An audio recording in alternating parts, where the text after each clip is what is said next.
तर एकीकडे आभाळातून येणारं पाणी थांबत नाही आणि दुसरीकडे बळीराजाच्या डोळ्यातलं पाणी थांबत नाहीये।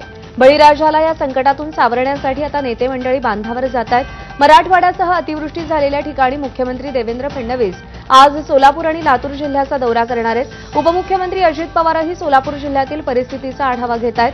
अजित पवार सोलापूरच्या कोर्टीमध्ये दाखल झालेत आणि तिथल्या नुकसानाची पाहणी करतायत। तर उपमुख्यमंत्री एकनाथ शिंदे धाराशिव जिल्ह्यातील पूरस्थितीचा आज आढावा घेतील। दरम्यान सोलापुरातल्या कोर्टीमध्ये उपमुख्यमंत्री अजित पवार नुकसानाचा आढावा घेत आहेत आणि त्यांनी शेतकऱ्यांशी संवाद साधलाय। पाहूयात। काय म्हणलं कांद्याची परिस्थिती कांदा गेलेला ते म्हणजे 65 मिलीमीटर पाऊस झाला 40 काढून टाकतो आम्ही जे काही केलं आता आज सगळेच मुख्य होते बाकीच्या बाकी फिरताय आता डोळ्याने बघितलेलं असल्यावर ती काही काळजी करू नका असं काही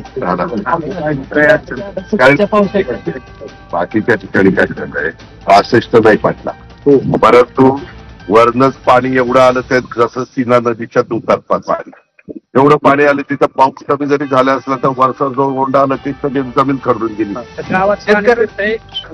पुलाची उंची खूप कमी आहे खरं तर माळावरून पाणी आमच्या गावात आता जो पटणार नाही आपण पण अनेक वर्षामध्ये जरा होड्याची जी काही ती कमी करत जिथं आपलं बागायचं क्षेत्र होतं तिथं आपण होडा जरा कमी करत गेलो त्याचाही फटका बसलेला आता ते तिथं काढून चालणार नाही। आता ह्याच्यातनं कान पण शिकलं पाहिजे आपण।